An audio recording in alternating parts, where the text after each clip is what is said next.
આ બધું કરતા કરતા આપણને જીવનમાં અંત સમયે સંતોષ પ્રાપ્ત થાય કે ભગવાને મને આ મનુષ્ય શરીર અને મનુષ્ય જીવન આપ્યું, તો મારું જીવન સાર્થક મેં કર્યું. જીવન સાર્થકપણાનો જે સંતોષ એ બહુ જ મોટી વાત છે, અને એ આપણે બધા પ્રાપ્ત કરી શકીએ છીએ. થોડી સમજદારી, થોડો વિચાર, એની સ્પષ્ટતા, સ્વચ્છતા, થોડાક આપણા વર્તણૂકો, આપણા અભિગમો એ આપણે યથાર્થ અને યોગ્ય રાખીએ તો જીવનનો આપણને સંતોષ મળી શકે છે. બાકી તો પૃથ્વી પરથી રોજ 1.5 લાખ માણસો વિદાય લે છે. 24 કલાકમાં 1.5 લાખ એટલે 86,200 સેકન્ડમાં 1.5 લાખ માણસો પૃથ્વી પરથી વિદાય લે છે. આપણે આ પ્રવચનની શરૂઆત કરી 5 મિનિટ થઈ. 5 મિનિટ એટલે 300 સેકન્ડ. 500 લોકો પૃથ્વી ઉપરથી જતા રહ્યા.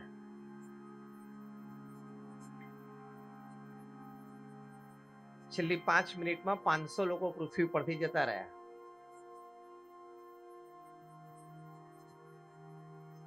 ભગવાનની ઈચ્છા હોય અને આવતીકાલનું ફૂલ કોન્સન્ટ્રેશન કેસલી અને બિલીમોરા ઉપર રાખે તો 1.5 લાખનું. એટલા માટે વાત સમજાવવાની, જે વાસ્તવિકતા, જે હકીકત છે કે આપણને આજે 70-80 વર્ષનું જીવન મળ્યું છે. એક કોવિડમાંથી આપણે બચી ગયા, બીજા કોવિડમાંથી બચી ગયા, ત્રીજો પાછો શરૂ થયો છે. તો આપણે આપણું જીવન સાર્થક કરવું જોઈએ. આપણને પણ જીવનમાં સંતોષ થાય અને અન્યને પણ એમ લાગે કે આ માણસનું જીવન જીવ્યો. તો એની માટેની અગત્યની જે આપણે વાત, વિચાર, વર્તણૂક, અભિગમની વાત કરીએ છીએ. બ્રહ્મ સ્વરૂપ પ્રમુખ સ્વામી મહારાજ, જેમણે સમાજને આટલું બધું આપ્યું, એમની સાથે એક યુવાનનો વાર્તાલાપ હતો. એ વાર્તાલાપમાંથી જીવન જીવવાની શૈલી આપણને બહુ સ્પષ્ટ થાય છે. પ્રમુખ સ્વામી મહારાજ અમદાવાદમાં હતા અને એક આઈએએસ થનાર યુવાન, એટલે ભવિષ્યમાં કલેક્ટર અને કમિશનર બને,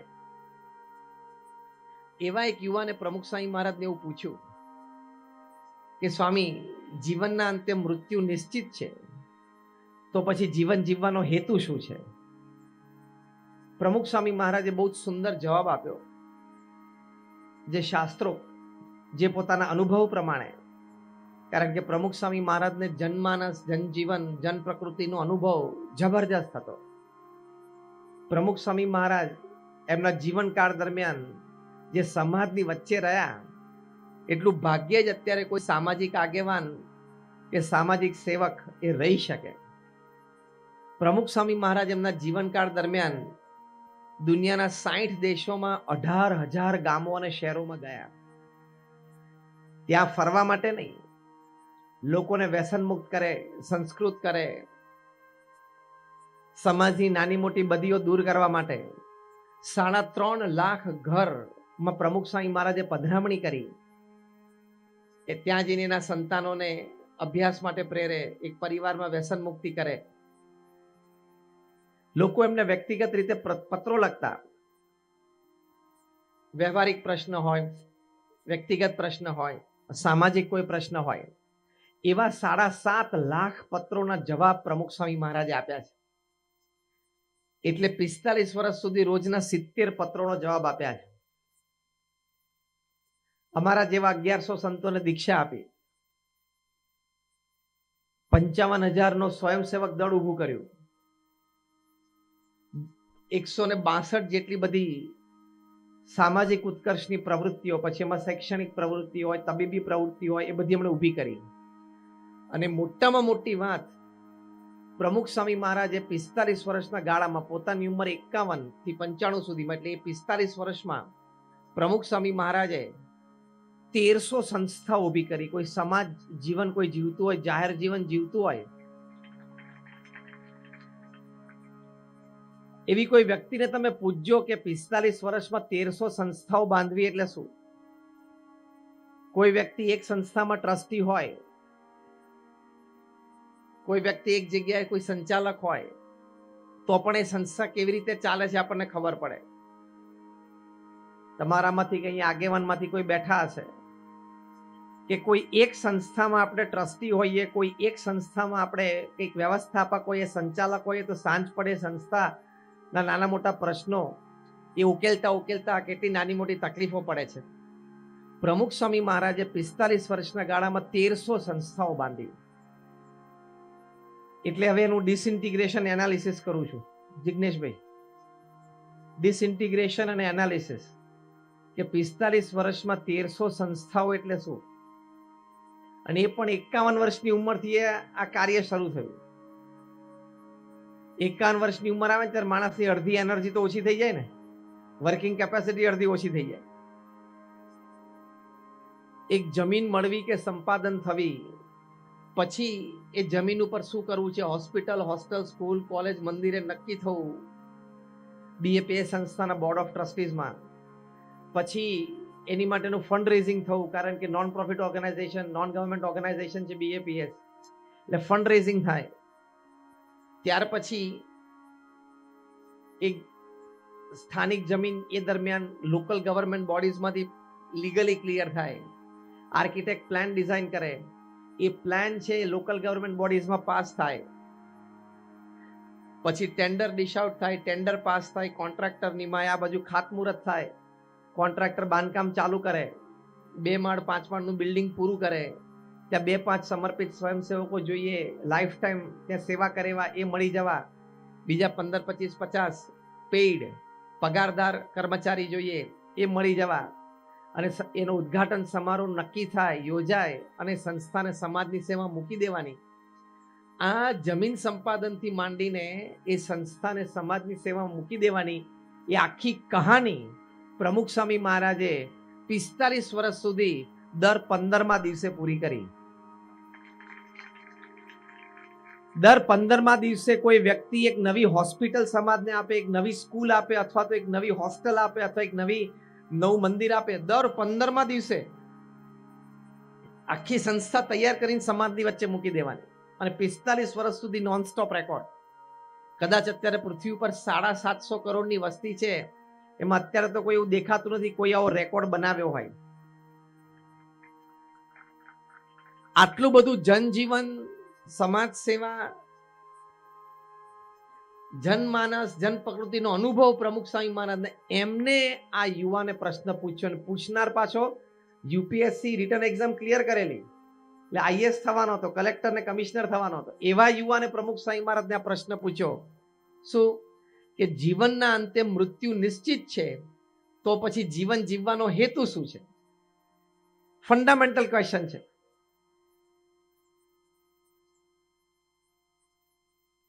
આપણને પૂછ્યું હોય તો કે આપણે શું જવાબ આપીએ કે જીવન જીવવાનો હેતુ તો ખબર નથી, પણ દિવસનો હેતુ ખબર છે કે આખો દિવસ કામ કરીને સાંજે 6:45 કે જીવનનો હેતુ ખબર નથી, પણ દિવસનો હેતુ ખબર છે. એવું નહીં, જીવનનો હેતુ. ત્યારે પ્રમુખ સ્વામી મહારાજે ત્વરિત ઉત્તર આપ્યો. 5 વાતો પ્રમુખ સ્વામી મહારાજે કરી. પહેલી વાત પ્રમુખ સ્વામી મહારાજે કરી કે પોતાની સાંસારિક જવાબદારીઓ બરોબર નિભાવવી. હવે જો આપણે અહીંયા બધા બેઠા છીએ, આપણે નાની મોટી રીતે આપણી સાંસારિક જવાબદારીઓ નિભાવીએ છીએ, પરિવારને સાચવીએ છીએ, સંતાનોને સારા ભણતર માટે આપણે પ્રયત્ન કરીએ છીએ, પ્રયત્નશીલ છીએ, પણ ત્યાંથી આપણી સાંસારિક જવાબદારીઓ પૂરી નથી થતી કે મેં ધંધો કર્યો, પૈસા કમાઉં છું, પરિવારને સાચવું છું, પોષણ કરું છું, સંતાનોનો ઉછેર કરું છું. પારિવારિક જવાબદારીમાં લૌકિક સંવર્ધનની સાથે સાથે આપણા પરિવારજનોને અને આપણા સંતાનોને સંસ્કાર આપવા, પરિવારમાં સંપથી રહેવું, અને પરિવારના દરેક સભ્યોને ભગવાન પ્રત્યેની શ્રદ્ધા ભક્તિ દ્રઢ થાય એવું કરાવડાવવું, ત્યારે આપણી સાંસારિક જવાબદારીઓ પૂરી થઈ કહેવાય. જે પહેલો મુદ્દો પ્રમુખ સ્વામી મહારાજે કહ્યો તે એવી રીતે સાંસારિક જવાબદારીઓની વાત છે. તો જો પહેલી જ વાત કરી કે આપણે આપણા પરિવારજનોને, સંતાનોને સંસ્કાર આપવા જોઈએ. પ્રમુખ સ્વામી મહારાજ પોતાના વિશાળ અનુભવ પરથી કહેતા કે જો તમે તમારા સંતાનોને સંસ્કાર નહીં આપો તો એક દિવસ એવો આવશે કે તમારે સંપત્તિ અને સંતતિ બેય ખોવાનો વારો આવશે. અને ઘણા સારા પરિવારોમાં આવે છે. ઘણા સારા પરિવારો એવા છે કે જેની પાસે ધન સંપત્તિ વૈભવ પુષ્કળ છે. એક પરિવારને અમે ઓળખીએ છીએ મુંબઈમાં. 5 જણનો પરિવાર છે. દર વર્ષે જાન્યુઆરી મહિનો શરૂ થાય એટલે આખા વર્ષના 52 શનિ રવિની ફોરેન ટ્રીપની ટિકિટો લઈ લેવાની. શુક્રવારે સાંજે જવાનું, સોમવાર સવારે આવવાનું. 52 વીકેન્ડ શનિ રવિ પરદેશ જવાનું. પણ પરિવારમાં સંસ્કારના નામે ઝીરો. વ્યસનથી માંડીને, કુટેવોથી માંડીને કોઈ મોટાની માન મર્યાદા નહીં, કશું જ નહીં આ પરિવારમાં. તેવું જીવન તો પશુએ જીવે છે. પણ જો આવી રીતે આપણે સંસ્કાર ન આપી શકીએ તો આપણું જીવન અધૂરું કહેવાય. એટલે પ્રમુખ સ્વામી મહારાજ આ વાત કરતા કે તમે તમારા સંતાનોને સંસ્કાર આપો, નહીં તો એક દિવસ સંપત્તિ અને સંતતિ બેય ખોવાનો વારો આવશે. અને સંસ્કાર બગડે ત્યારે કેવી પરિસ્થિતિ થાય છે. મુંબઈમાં હમણાં એક 13 વર્ષના બાળકે, એટલે આમ તો કિશોર કહેવાય, એણે પોતાની પાડોશમાં રહેતી એક 11 વર્ષની દીકરીનું કિડનેપ કરી, એને એટલે બપોરણ કર્યું અને એના પિતા પાસે 2 કરોડ રૂપિયા માંગ્યા. 13 વર્ષનો છોકરો ક્યાંથી શીખ્યો? તો કે ઓટીટી ઉપરથી. આ બધા ઓટીટી પ્લેટફોર્મ્સ આવે છે ને, આખો દિવસ ચાલ્યા કરે તમારે, એમાંથી ક્યાંકથી શીખી ગયો. 15-17 વર્ષના 2-3 મિત્રોએ ભેગા થઈને પોતાના જ ગ્રુપમાં એક પોતાનો જ મિત્ર જે ખૂબ ધનાઢ્ય પરિવારમાંથી આવતો હતો, ક્યાંક પૈસાની લેણ દેણમાં અથવા ઈચ્છા પૂરી નહીં થઈ હોય, ખૂન કરી નાખ્યું. આવા ભયંકર પ્રસંગો સર્જાય છે. આજે કે ગઈકાલે જ તમે ન્યૂઝપેપરમાં વાંચ્યું હશે કે ત્યાં ઉત્તર પ્રદેશમાં એક શહેરમાં મા બાપે પોતાની દીકરીને અમુક રોકટોક કરી કે ભાઈ તારે અમુક સમયે ઘરે આવી જવાનું, અમુક રીતે આપણા ગામમાં વાર્તાલાપ ફરવાનું ન થાય. તો દીકરીને મનમાં એમ થઈ ગયું મને કેમ મારે માતા પિતાએ આવું કહ્યું. 15-16 વર્ષની દીકરી, અને એણે પોતાના બંને મા બાપને કુહાડીથી મારીને ખૂન કરી નાખ્યું. આજનો ગઈકાલનો જ પ્રસંગ છે. હવે ક્યાં સંસ્કાર રહ્યા? જો આપણે જાગૃત ન થઈએ તો આવો પ્રસંગ આપણા પરિવારમાં પણ બની જાય. એટલે આ સંસ્કાર આપવાની વાત છે કે આપણે ભણાવીએ છીએ ને અભ્યાસ કરાવીએ છીએ તો વાત સાચી છે, પણ એની સાથે રોજ બેસીને એને સારી સારી વાતો કરવી પડે, સારા સારા વિચારો આપવા પડે, સારા સારા અભિગમો શીખવાડવા પડે, સારી ટેવો પડાવવી પડે. તો એ સમાજનો સારો વ્યક્તિ, દેશનો સારો નાગરિક તૈયાર થાય. નહીં તો તમે નાનપણથી એને શ્રવણની વાત કરી હોય તો મોટો થઈને એને ખબર પડે કે મા બાપની સેવા કરવી જોઈએ, પણ એ નાનો હોય ત્યારે તમે એને શ્રવણની વાર્તા કરી હોય, આ સંસ્કાર છે, તો એને ખબર પડે કે જેમ શ્રવણે મા બાપની સેવા કરીએ મારે સેવા કરવાની છે. તો તમે વૃદ્ધ હશો, કોઈક દિવસ બીમાર હશો ને પગ દુખતા હશે તો પગ દબાવશે, બાકી ગળું તો છે જ, દાબી દેશે. જો આ દાબી દીધા 2-3 પ્રસંગો મેં કયા એમાં.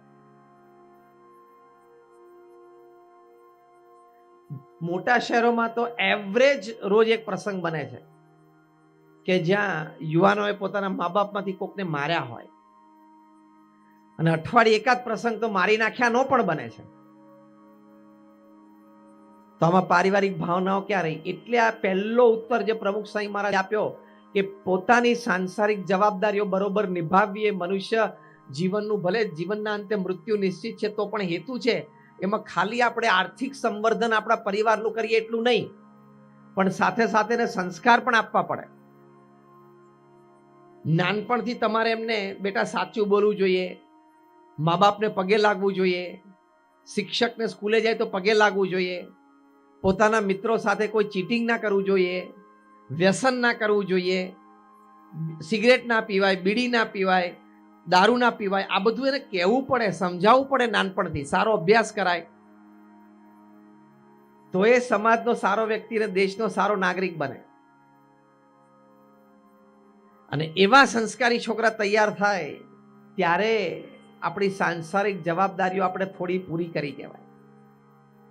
બીએપીએસ સંસ્થામાં બાળ મંડળ ચાલે છે, બાળકોને આ સંસ્કાર આપવામાં આવે છે, કિશોરો યુવકોની સભાઓ ચાલે છે, એના મંડળોમાં બધી વાત કરવામાં આવે તો કેવા સરસ છોકરાઓ તૈયાર થાય, જેની માટે એના પરિવારને ગર્વ થાય, એના સમાજને ગર્વ થાય, દેશને ગર્વ થાય, એવા વ્યક્તિઓ તૈયાર થાય છે. લંડનનો એક યુવાન રૂપેશ જે બીએપીએસ સંસ્થા સાથે નાનપણથી જોડાયેલો, એ લંડનથી મુંબઈ એરપોર્ટ ઉપર ઉતર્યો અને ત્યાં ઇમિગ્રેશનમાંથી બેલ્ટ ઉપરથી બેગ લેવામાં અદલા બદલી થઈ ગઈ. એના જેવી જ કોકની બેગ હતી ને કોકની એના જેવી જ હતી, બેયની કાળી બેગ સરખી હતી. તો પેલા પારસી વ્યક્તિ આ બેગ લઈને નીકળી ગયા અને આ બેગ લઈને નીકળ્યા, બંને એમ કે આપણે પોતાની જ બેગ લીધી છે, નીકળી ગયા. આ રૂપેશ ત્યાં દાદર સ્વામિનારાયણ મંદિરે આવ્યો ત્યારે એને ખબર પડી કે આ બેગ મારી નથી, ઉપરથી એવી જ લાગતી હતી, તો કે આ બેગ મારી નથી. પછી એને ખોલ્યું, ચેન ખોલ્યું તો અંદર લેપટોપ હતું, પોતાની બેગમાં લેપટોપ હતું, એટલે બેને વજન તો સરખું જ લાગે, એટલે બે પોતાની દેખાતી હતી સરખી, વજન સરખું લાગ્યું એટલે લઈને નીકળી ગયા. પણ રૂપેશનું લેપટોપ હતું ને $500 હતું, ને આ બેગમાંથી જે લેપટોપ નીકળ્યું $5000 હતું. બીજું અંદર લગભગ $10,000 કેશ પડેલા, બીજા $50,000 પણ કેશ હતા. હવે આપણેની જગ્યા આપણને શું થાય, મજા આવી ગઈ. પણ આ રૂપેશને પહેલો વિચાર આવ્યો કે હું બીએપીએસ સંસ્થામાં પ્રમુખ સ્વામી મહારાજના બાળ મંડળ કિશોર મંડળમાં ઉછર્યો છું, તો મારાથી કોઈ દિવસ આ બેગ વિશે બીજો વિચાર થાય નહીં. એટલે એણે અંદર કોઈ વિઝિટિંગ કાર્ડ પડ્યું છે કે નહીં ચેક કર્યું, એમાંથી એને મળ્યું કે આ વ્યક્તિનું નામ, નાનું ફોન નંબર, અમેરિકાનો ફોન નંબર હતો. આ તો પેલી વ્યક્તિ ઇન્ડિયા આવે એટલે પાછો બંધ રાખ્યો હશે, વોટેવર. તે માંડ 6-8 કલાકે સંપર્ક થયો અને પછી રૂપેશે કીધું કે ભાઈ તમારી બેગ બદલાઈ ગઈ. તો કે હા હું ચિંતામાં છું, મારી પાસે કોકની બેગ આવી ગઈ એના જેવી. તો કે તમારી બેગ મારી પાસે છે, તમે ક્યાં છો અત્યારે? તો કે હું મુંબઈમાં અહીંયા અંધેરીમાં આ હોટલમાં છું. તો કે હું દાદર મંદિરે જ છું, એટલે કે બીએપીએસ મંદિર દાદર. મને અંધેરી આવતા અડધો કલાક થશે ટ્રેનમાં, તમે ત્યાં રોકા, હું તમને તમારી બેગ આપવા માટે આવું છું. અને રૂપેશે ત્યાં જઈને બેગ આપી દીધી. પેલા વ્યક્તિને આશ્ચર્ય થયું કે આ કળિયુગમાં શક્ય જ નથી. એમને રાજી થઈને એક નાની ભેટ આપવાનો પ્રયત્ન કર્યો રૂપેશે ને, તો રૂપેશે ના પાડી કે મને તો નાનપણથી સંસ્કાર છે કે કોઈનું અણહકનું લેવાય જ નહીં, એટલે આ તો તમારું છે ને, તો તમને આપવા માટે આવ્યો છું. તમારે જે મને આપવું એ કોઈ સમાજ સેવામાં કે મંદિરમાં વાપરી કાઢજો, મારે કોઈ પુરસ્કાર જોતો નથી, મેં તો મારી ફરજ જ અદા કરી છે.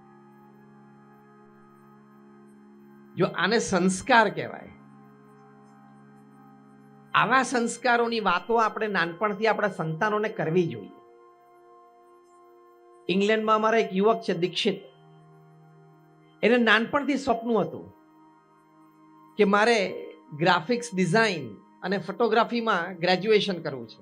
એને ગમતી હતી એ લાઈન. અને એમાં પણ અમે આખા ઇંગ્લેન્ડ અને આખા યુરોપની જે નંબર 1 કોલેજ છે રેવન્સલેન્ડ યુનિવર્સિટી, એમાંથી મારે આ કોર્સ કરવો છે. એટલે આ કોર્સ માટે યુનિવર્સિટી બેસ્ટ છે. અને પોતાનું સપનું પૂરું થયું અને એને એમાં એડમિશન મળ્યું. નાનપણથી કોઈ વિદ્યાર્થીનીઓ સંકલ્પ હોય કે મારે આ જ યુનિવર્સિટીમાં આ જ કોર્સ કરવો છે, એ જ યુનિવર્સિટીમાં એ જ કોર્સમાં એને એડમિશન મળે, કેવડી મોટી વાત. પણ બન્યું એવું અનફોર્ચ્યુનેટલી કે એમના મધરને એ પેરાલિસિસનો સ્ટ્રોક આવ્યો. સિંગલ મધર હતા, એટલે એના ફાધર હતા નહીં, દીક્ષિતને. અને ઇંગ્લેન્ડમાં કંઈ આપણી જેવી અહીંયા બધી વ્યવસ્થાઓ થાય નહીં, ઘરમાં 1-2 નોકર હોય ને કોઈક રાંધી આપે ને એવી કોઈ વ્યવસ્થા ના હોય. અને કોકના ઘરે હોય તો એ લોકોને બહુ પોસાતી હોય, ધનાઢ્ય હોય તો, બાકી મિડલ ક્લાસ લોકો કોઈ દિવસ આવી વ્યવસ્થા નહીં, બધા સેલ્ફ સર્વિસમાં જ હોય. દીક્ષિતને એમ થયું કે હું કોલેજ જઈશ તો મારા માતાને ખવડાવશે કોણ, મારી માતાની કેર કોણ કરશે, અને ટાઈમે ટાઈમે દવા કોણ આપશે, અને ફિઝિયોથેરાપિસ્ટ જે ઘરે આવે છે એનો ટાઈમ બધો સાચવવાનો. એટલે એણે યુનિવર્સિટીમાં ઈમેલ મૂક્યો અને કહ્યું કે ભાઈ હું એડમિશન ફોરગો કરું છું, મારી જગ્યાએ બીજા કોઈને તમે એડમિશન આપી દેજો, અને હું એડમિશન લઈ શકું એમ નથી. એટલે કોલેજમાંથી એમને કીધું કે તમારે પૈસાની કોઈ તકલીફ હોય, ફીની, તો એ આપણે બેસીને વાતચીત કરી લઈએ, કારણ કે એન્ટ્રન્સ ટેસ્ટમાં તમારું પરફોર્મન્સ બહુ સારું છે. તો દીક્ષિતે કહ્યું કે વાત સાચી છે, મારે કોઈ એવી પૈસાની ચિંતા નથી, ફીની તો વ્યવસ્થા છે મારી પાસે, પણ મારાથી આ વર્ષે ભણવા નહીં આવી શકે. એટલે કોલેજને વધારે ઇન્ટરેસ્ટ પડ્યો અને પૂછપરછ કરીને દીક્ષિતે કીધું કે મારા મધરને પેરાલિસિસનો એટેક આવ્યો છે, હું ને મારા મમ્મી 2 જણા ઘરમાં રહીએ છીએ, એટલે મમ્મીની સેવા મારે કરવી પડશે, એટલે તમે બીજાને એડમિશન આપી દો. અને દીક્ષિતે આ રેવન્સલેન્ડ યુનિવર્સિટીમાં ગ્રાફિક્સ એન્ડ ડિઝાઇન એન્ડ ફોટોગ્રાફીમાં જ્યાં પોતાનું બાળપણથી સ્વપ્ન હતું એ જવા દીધું અને 2 વર્ષ સુધી ઘરે રહીને મધરની સેવા કરી. અને ફિઝિયોથેરાપિસ્ટ રોજ આવે તેની પાસેથી બધું જોઈ લીધું, સમજી લીધું, જાણી લીધું, જાતે ફિઝિયોથેરાપી પણ કરે. એમ કરતા કરતા એમના મધરને લગભગ 2 વર્ષે 70 થી 80% એ પેરાલિસિસ સ્ટ્રોકમાંથી બહાર આવી ગયા, હરતા ફરતા થઈ ગયા, જાતે 2 જણાની પોતાની અને દીક્ષિતની રસોઈ કરી શકે એવું થઈ ગયું. પછી દીક્ષિતે પાછું એપ્લાય કર્યું યુનિવર્સિટીને. એમ થયું કે આવો સેવાભાવી યુવાન, આવા ફેમિલી વેલ્યુઝ એટલે કે પારિવારિક મૂલ્યોને સમજનારો અને પોતાના મા બાપની સેવાને પોતાની કારકિર્દી કરતા પણ વધારે મહત્વ આપનારો યુવાન એ આપણી કોલેજમાં હશે તો આપણી કોલેજની પ્રતિષ્ઠા વધશે. તો રેવન્સલેન્ડ યુનિવર્સિટીએ દીક્ષિતને એડમિશન આપ્યું. આ કેવા સંસ્કાર કહેવાય મા બાપના. દીક્ષિત એટલે અત્યારે મોડર્ન જમાનાનો શ્રવણ જ કહેવાય. આવા બાળકો, કિશોરો અને યુવાનો BAPS સંસ્થાના બાળ મંડળોમાં, યુવક મંડળમાં પ્રમુખ સ્વામી મહારાજના આશીર્વાદ અને આજે મહંત સ્વામી મહારાજના આશીર્વાદથી તૈયાર થાય છે. નહીં તો આ પ્રમુખ સ્વામી મહારાજનો શતાબ્દી મહોત્સવ અમદાવાદમાં ઉજવાયો, 1 મહિનાનો મોટો ઉત્સવ, 80,000 સ્વયંસેવકો નિસ્વાર્થ ભાવે સેવા કરી છે. કોઈએ 5 દિવસ, કોઈ અઠવાડિયું, કોઈએ 10 દિવસ, વળી કોઈએ મહિનો, કોઈએ 4 મહિના, 6 મહિના ને વર્ષ. એમાંય 40,000 સ્વયંસેવકો, પુરુષો અને મહિલાઓ તો આ ઉત્સવ દરમિયાન 35 દિવસ ફૂલ ટાઈમ. અને જેને જે સેવા મળી એ કેવા સંસ્કાર કહેવાય. અમેરિકાથી, ઇંગ્લેન્ડથી, ઓસ્ટ્રેલિયાથી ત્યાં મોટા ડોક્ટર હોય, IT એન્જિનિયર્સ હોય, ક્વોલિફાઈડ એકાઉન્ટન્ટ્સ હોય, ત્યાં 4-5 ફાર્મસીના ઓનર્સ હોય, 10-10 હોટલો મોટલોના માલિક હોય, એ બધા પ્રમુખ સ્વામી શતાબ્દી મહોત્સવમાં જે સેવા મળી, વાળવાની સેવા મળી તો સાફ સૂફીની, કોઈને પાણી પીવડાવવાની સેવા મળી તો ત્યાં કાઉન્ટર ઉપર ઊભા રહેવાની, જેને જે સેવા મળી એ શ્રદ્ધાથી કરી. કારણ કે જાણતા હતા કે આ સંસ્કૃતિની સેવા છે, સમાજ ઉત્કર્ષની સેવા છે, સમાજ શુદ્ધિકરણની સેવા છે અને શ્રદ્ધાથી કરી. તો આ સંસ્કારની વાત છે. આપણે તો તમને 1-2 પ્રસંગો કયા કે અમેરિકામાં 1991માં કલ્ચરલ ફેસ્ટિવલ ઓફ ઇન્ડિયા ઉજવાણો. એ વખતે ગવર્મેન્ટ ઓફ ઇન્ડિયાના કલ્ચરલ ડિપાર્ટમેન્ટના અંડર સેક્રેટરી હતા કરતારસિંહ લુથરા એ ત્યાં ઉત્સવમાં આવેલા. પહેલી વાર અમારા સંતો એમને મળવા માટે ગયા, આમંત્રણ આપ્યું ન્યૂજર્સીથી ન્યુયોર્ક સ્પેશિયલ જઈને. તો કે અમે તો ભારત દેશ વતી 51 દેશોમાં 51 CFI કર્યા છે. ભારત સરકારનું બેકિંગ હોય, ફાઇનાન્સ અમારે સારું હોય, જે દેશમાં કરતા હોય ત્યાં લોકલ એમ્બેસીનું સપોર્ટ હોય, લોકલ એમ્બેસી લોકલ ગવર્મેન્ટને કીધું હોય એમ્બેસીએ તો એનો સપોર્ટ હોય. તોય અમારે 5-5 ને 7-7 દિવસના જ ઉત્સવ કરવા હતા. ભારે પડી ગયું, તમે લોકો 34 દિવસનો ઉત્સવને આવડો મોટો વર્ણન કરો છો. એટલે અમારે સંતોએ કીધું એકવાર તમે જોવા તો આવો. અને આવ્યા ને આશ્ચર્ય થયું, મોટો મયુર દ્વાર જોયો અને બધી સાફ સુફી બધું જોયું તો બહુ આશ્ચર્ય થયું. અને એ કરતારસિંહ લુથરા જે ગવર્મેન્ટ ઓફ ઇન્ડિયાના કલ્ચરલ ડિપાર્ટમેન્ટ અંડર સેક્રેટરી, એ એટલે IAS ઓફિસર, એ અંદર મુખ્ય દ્વારમાંથી પ્રવેશ કર્યો તો ત્યાં એક નાનો બાળક 8 જ વર્ષનો ફર્સ્ટ ક્લાસ ઇન્ડિયન કોસ્ચ્યુમમાં ડ્રેસ પહેરીને, કુર્તી પાયજામો પહેરીને લોખંડના સરિયાથી કચરો ઉપાડતો હતો. જુલાઈ ઓગસ્ટનો મહિનો હતો એટલે ત્યાં સ્કૂલમાં વેકેશન એટલે બાળકો, કિશોરો બધા સેવામાં જોડાયા હતા. 1991માં 2600 સ્વયંસેવકો હતા. એટલે કરતારસિંહ લુથરાએ જોયું એટલે એને ખબર તો પડી ગઈ કે આ તો અમેરિકાની ધરતી છે, એટલે કંઈ ચાઇલ્ડ લેબર જેવું હોય નહીં, બાળ મજૂર જેવું અહીં કંઈ અમેરિકામાં હોય નહીં. અને પાછું કપડાં બહુ વ્યવસ્થિત પહેર્યા છે એટલે આ કોઈ વ્યવસ્થિત ઘરનો છોકરો છે. એટલે તરત ચાલતા ચાલતા તે દિશા તરફ ગયા અને પેલા બાળકની સામે આમ નીચે નમીને પૂછ્યું કે તારું નામ શું? તો કે મયુર પટેલ. બીજો પ્રશ્ન પૂછ્યો કે which standard are you studying? તો પેલો બાળક કે 5th સ્ટાન્ડર્ડ, હું 5મા ધોરણમાં ભણું છું. કે વોટ ઇઝ યોર એજ? તો કે 10 years, 10 વર્ષનો. ચોથો પ્રશ્ન પૂછ્યો કે what are you serving, what are you doing here? તો અહીંયા શું કરે છે? એનો જવાબ જે બાળકે આપ્યો ને એમાં તો આમના પગ નીચેથી ભોંય ખસી ગઈ. પેલા બાળકને પૂછ્યું તો અહીંયા શું કરે છે? તો પેલા બાળકે કીધું I am serving my country and my guru. હું મારા દેશની અને મારા ગુરુની સેવા કરું છું. આ જવાબ એક 10 વર્ષના બાળકના મોઢે સાંભળ્યો. કરતારસિંહ લુથરાએ બાળકને ઉચકી લીધો અને કહ્યું કે આ બાળકની સેવા ભાવના જોઈને, આના ચહેરા ઉપર દેશની અસ્મિતા જોઈને મારા અંતરમાં આમ ગૌરવ જન્મે છે. તો જો આવા બધા સંસ્કાર કહેવાય. આપણે મા બાપની સેવાના પ્રસંગો કયા, કોઈનું અણહકનું લેવું નહીં એવો એક પ્રસંગ કયો, આવી સંસ્કૃતિ ઉત્સવ સમાજ સેવામાં જોડાવાની પ્રસંગ કયો. આ બધા સંસ્કાર કહેવાય આપણે આપણા બાળકોને આપવા જોઈએ. તમારા બાળકોને કોક વખત તમારે હોસ્પિટલ લઈ જવા અને દેખાડા, જો બેટા આવા દર્દી હોય ને આપણે કોક દિવસની સેવા કરાય. શનિ રવિ હોય તો હોસ્પિટલમાં ફ્રૂટ લઈને તમારા બાળકોને લઈ જવા. અને દર્દીઓ જે ગરીબ હોય ગવર્મેન્ટ હોસ્પિટલમાં તો બાળકના હાથે એને ફ્રૂટ અપાવવું. નાનપણથી આ સંસ્કાર પાડો કે બેટા આપણાથી થાય એટલું આપણે આપવું જોઈએ સમાજને. તમારા બાળકોને તમે અનાથ આશ્રમમાં કોઈ દિવસ લઈ જાઓ, અહીં બેઠા છો એમાંથી કોઈ એવા નહીં હોય જે કોક વખત પોતાના બાળકને અનાથ આશ્રમમાં લઈ ગયા છે. પિકનિક પર લઈ જાઓ ને નવડાવવા લઈ જાઓ ને ત્યાં દરિયા કિનારે લઈ જાઓ ને ત્યાં મોલમાં લઈ જાઓ. એની હું ના નથી પાડતો, એ સમાજ જીવનનો એક ભાગ છે, તમે કરો એની ના નથી. પણ કોક દિવસ એને આવી રીતે હોસ્પિટલ ને અનાથ આશ્રમમાં લઈ જાઓ કે અનાથ આશ્રમમાં લઈ જઈને એમને કહો કે બેટા તું ભાગ્યશાળી છું, તારી પાસે એક પરિવાર છે, મા બાપ છે. જો આ તારી ઉંમરના છોકરા છે એને મા બાપ નથી, તરત એના હૃદયમાં દયા અને સહિષ્ણુતા જાગશે. એ જે બાળકના હૃદયમાં દયા, પ્રેમ, સહિષ્ણુતા અને સેવા જાગે ને એ તમે સંસ્કાર આપ્યા કહેવાય. એ કરવાનું છે. તો પ્રમુખ સ્વામી મહારાજે જે પહેલો જવાબ આપ્યો કે પોતાની સાંસારિક જવાબદારીઓ બરોબર નિભાવવી, એમાં અગત્યની વાત છે આર્થિક સંવર્ધન, આર્થિક વ્યવસ્થા તો આપણે કરીએ જ છીએ, પણ આ વાત છે કે સંસ્કાર આપવા. અને એવા સંસ્કારી બાળકો તૈયાર થાય એ તમારા કુટુંબને પણ ઉજાડે, તમારા ગામની એની પણ શોભા વધારે, દેશની પણ પ્રતિષ્ઠા વધારે. જો એક ડોક્ટર એપીજે અબ્દુલ કલામ આવા સંસ્કારી, નાનપણથી એમના માતા પિતા એમને એવા સંસ્કાર આપેલા, નાનપણથી એ પોતે સંત તિરુવલ્લુર એના પુસ્તક એમણે વાંચેલા, તો નાનપણથી એમનામાં સેવાની ભાવના, અન્યનું દુઃખ જોવે તો દયા અને પ્રેમની ભાવના એ નાનપણથી એમના હૃદયમાં હતી.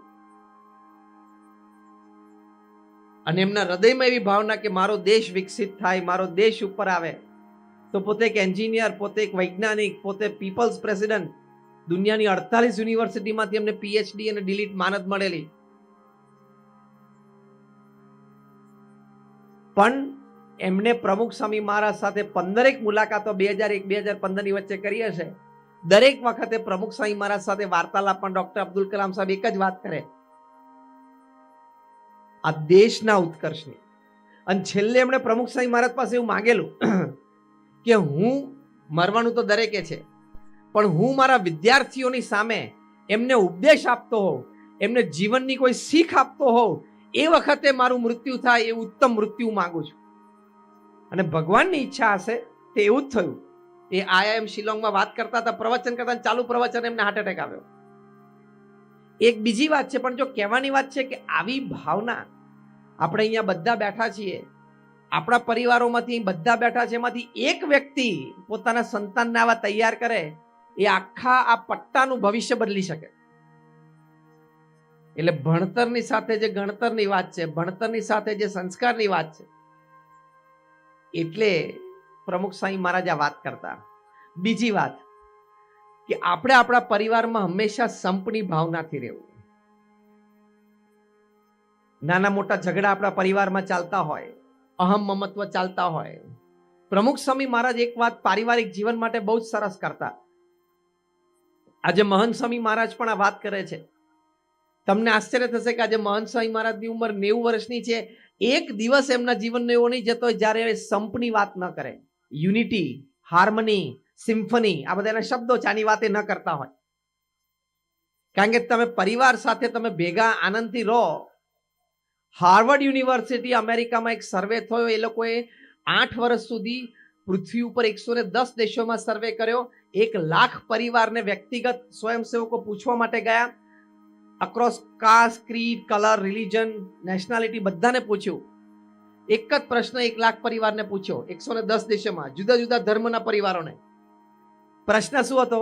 કે તમારી દ્રષ્ટિએ પૃથ્વી ઉપર સૌથી મોટું સુખ કયું છે, ત્યારે છેલ્લે જે રિપોર્ટ તૈયાર થયો એમાં ખ્યાલ આવ્યો કે 67% લોકો એવું કીધું કે પારિવારિક જીવનમાં પરિવારના જે સભ્યો છે, જેના માટે આપણને પ્રેમ અને આદર છે, એ પરિવારના સભ્યોને આપણી માટે પ્રેમ અને આદર છે, એમની સાથે સમય વિતાવો, ક્વોલિટી ટાઈમ વિતાવો, એ પૃથ્વી ઉપર સૌથી મોટો આનંદ છે.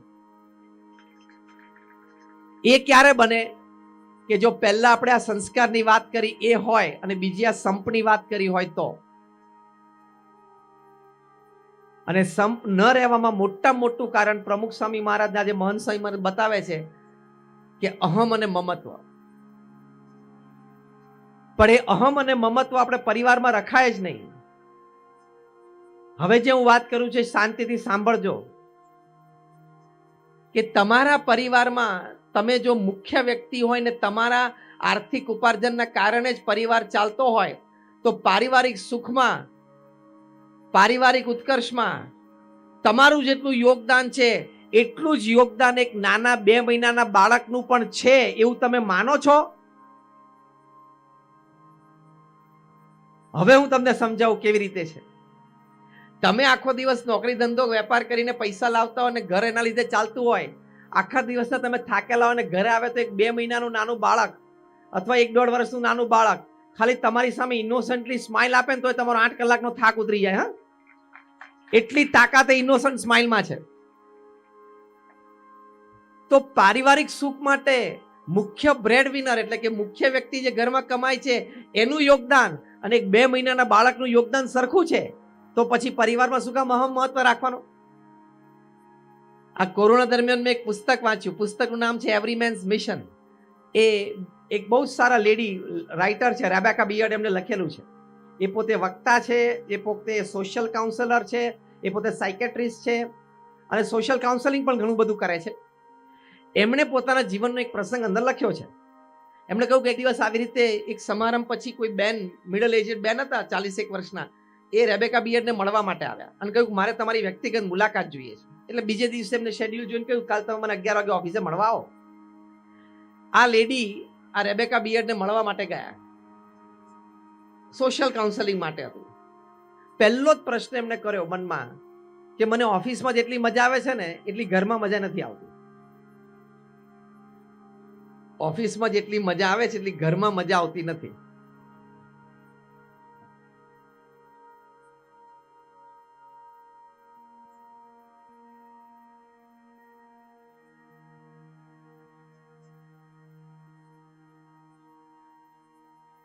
એટલે પછી વધારે પ્રશ્નો પૂછ્યા અને બધી માહિતી મેળવી ત્યારે ખબર પડી એ લેડીએ જ કીધું કે ઓફિસમાં હું સીઈઓ છું એટલે મારું કયું થાય છે. બધા લોકો મને પૂછે છે, મને સામેથી ગુડ મોર્નિંગ કહે છે અને સવારે કે સાંજે હું ઘરમાં આવું ત્યારે બધા કંઈ મારી આવી ઓફિસની જેમ તકેદારી રાખતા નથી. સવારના પોરમાં બધા મને પૂછતા હોય અથવા સાંજે હું ઓફિસથી આવું એટલે બારણું ખોલે અને આવો આવો પધારો પધારો. એવું તો સાંજે કોઈ થતું નથી ને, કોઈ ના થતું હોય. તમે બહાર જઈને કામ કરીને પરિવારનું સંવર્ધન કરો છો, ઘરમાં જે ફૂલ ટાઈમ લેડી છે એ ઘરમાં રહીને સંવર્ધન કરે છે. રોલ તો બેનો સરખો જ છે ને.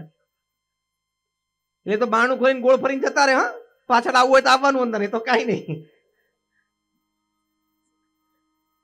આ બધા પ્રશ્નો રજૂ કર્યા પછી રેબેકા બિયર્ડે બહુ જ સરસ વાતો કરી. આ પુસ્તકમાં લખેલું છે, મને બહુ જ ગમી. પહેલી વાત આ જ કરી કે તમે માનો કે તમારો પારિવારિક ઉત્કર્ષમાં, પારિવારિક સુખમાં તમારો જેટલું યોગદાન છે એટલું જ એક નાના બાળકનું છે. બીજું એમણે કહ્યું કે તમારે પરિવારમાં એક પરિવારજન તરીકે તમે રહેતા હો તો તમારે અભિગમ શું રાખવાનો કે આ બધા જે બાકીના 3 કે 5 પરિવારજનો છે એના વગર મારું જીવન અશક્ય છે. એ તમારે અભિગમ રાખવાનો. અને જે હકીકત છે, કારણ કે ત્યાં આપણે પ્રેમ, આદર, લાગણી અને આજીવન સાથે રહેવાનો એક નિર્ણય, એ બધા અભિગમો સચવાયેલા છે. પછી ત્રીજી વાત કરી કે તમે પરિવારમાં રહેતા હો તો તમારે પરિવારજન પાસેથી અપેક્ષા નહીં રાખવાની. એટલે જો અહીંયા અહમ અને મમત્વ 2 0 થઈ જાય. મને બોલાવે, મને પાણી પીવડાવે, એ તો નાનો અભિગમ હોય.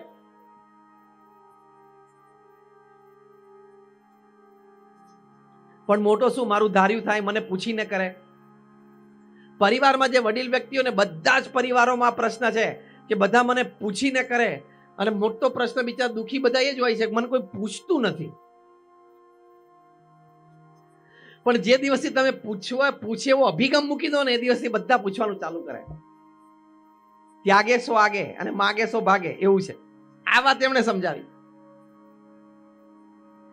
અને ચોથી વાત સમજાવી કે બહુ જ અગત્યનો નિર્ણય હોય પરિવાર સંબંધી, તો તમારે પરિવારના મુખ્ય વડીલ તરીકે એમાં ઇન્વોલ્વ થવાનું. બાકી નાના નાના નિર્ણયો માટે પરિવારજનોને છૂટ આપવાની, એને કરવું એ પ્રમાણે કરવા દેવાનું, તમારે રાજી થવાનું, અને એટલું જ નહીં, તમારે ભળી પણ જવાનું. આ છેલ્લી વાત કરી, હું તમને દ્રષ્ટાંતથી સમજાવું. ઉનાળાનું હમણાં વેકેશન પડશે છોકરાઓને, એટલે પરિવારના બધા કહેશે આપણે ફરવા જઈએ, અને તમારી ઈચ્છા હોય કે આપણે શિમલા ફરવા જવા માટે જવું છે.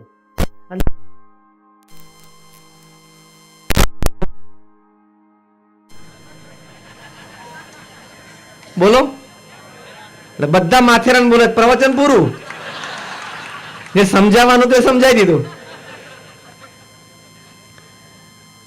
આ તો એક હળવી ગમ્મતની વાત છે. સિદ્ધાંત શું છે કે પરિવારજનોને છે ને, તમે મુખ્ય વડીલ તરીકે મોટો નિર્ણય હોય ને એમાં જ ઇન્વોલ્વ થાવ. તમે મકાન લીધું એમાં ઇન્વોલ્વ થવાનું તમારે, કારણ કે પૈસા તમારે ચૂકવવાના છે. પછી અંદર ઇન્ટિરિયરમાં પડદા કયા કલરના કરવાના, એમાં કોઈ માથાકૂટ કરવાની જરૂર નથી. અને તમે એક દિવસ સાંજે ઓફિસથી ઘરે જાઓ અને તમારા પત્ની એમ કે જો આપણે કર્ટન્સ લગાડી દીધા, જો આ કેવા લાગે છે, એટલે શું જવાબ આપવાનો? બસ આવડી ગયું, બધું આવડી ગયું. જવાબ એટલો જ આપવાનો, સુપર્બ, એક્સિલન્ટ, અદ્ભુત. મારા મનમાં આ જ કલર હતો.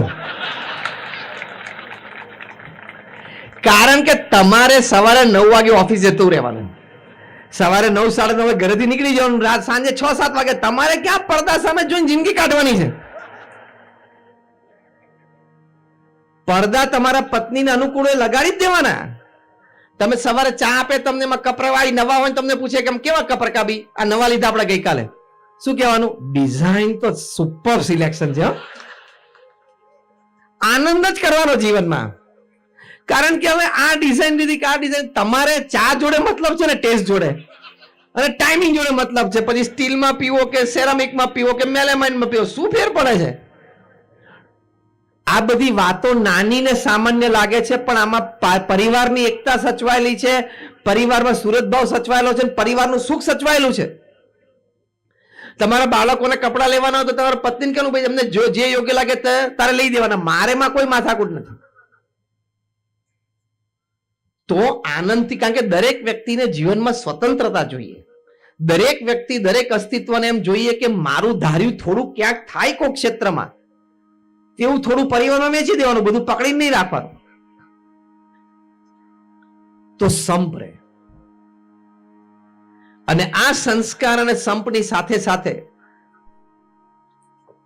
શ્રદ્ધાની વાત છે. પ્રમુખ સ્વામી મહારાજ આ વાત પણ સરસ કરતા, કાયમ કહેતા, જો એમના જ શબ્દો એક્ઝેક્ટલી ટાંકું છું. પ્રમુખ સ્વામી મહારાજ કહેતા, જીવનમાં શ્રદ્ધા અને ભક્તિ દ્રઢ કરવા.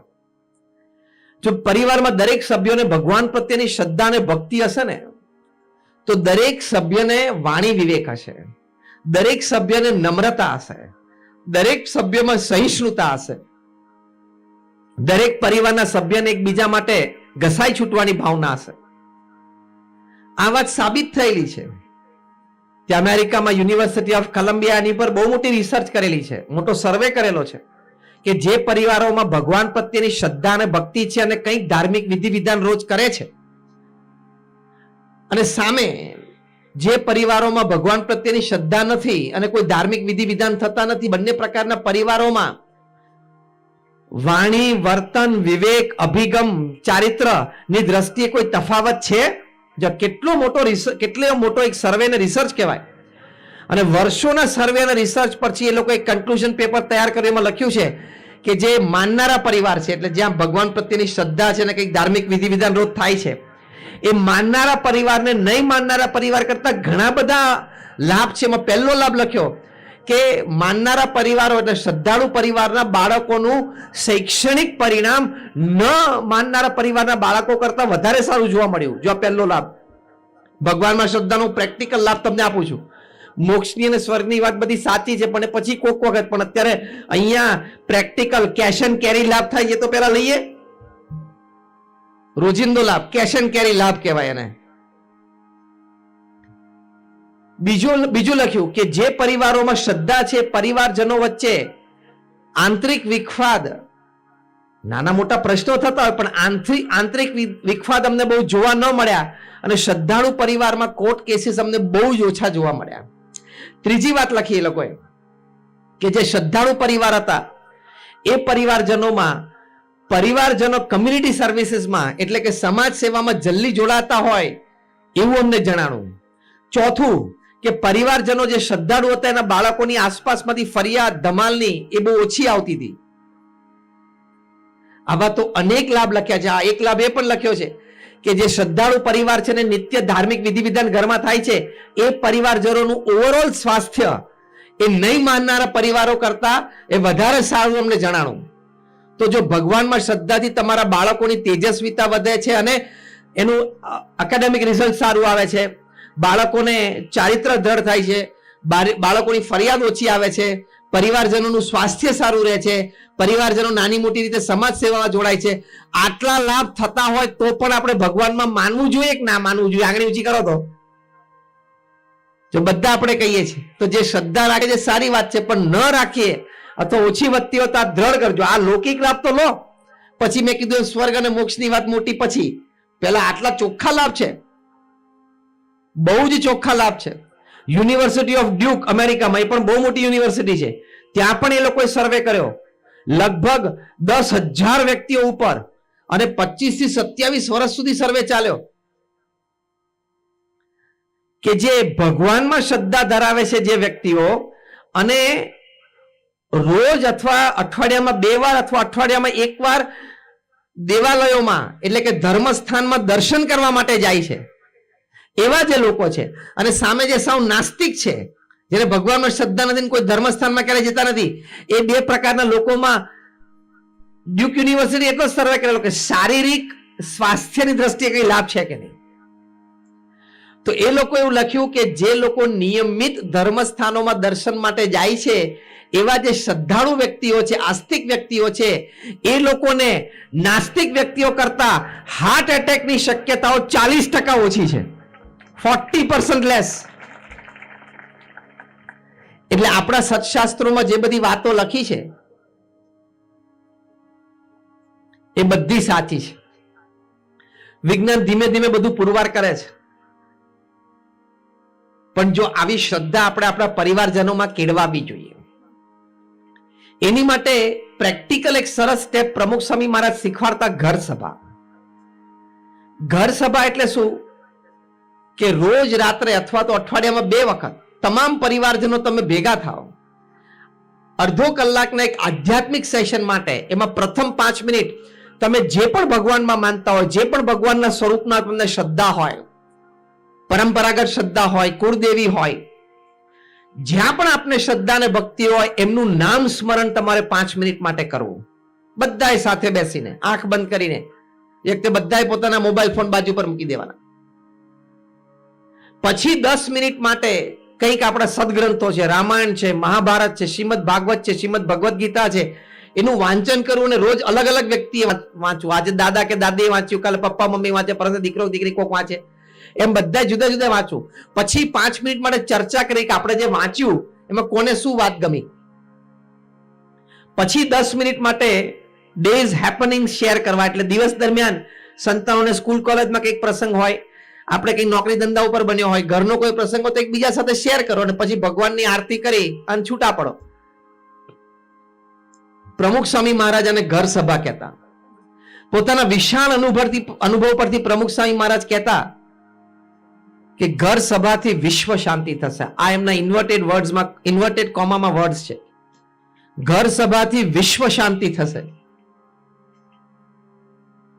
અને બીએપીએસ સંસ્થાએ ઘર સભા નામનું પુસ્તક બહાર પાડ્યું છે. એમાં અનેક પરિવારોની પરવાનગી લઈને એ પરિવારના નામ ગામ સાથે સચોટ પ્રસંગો લખેલા છે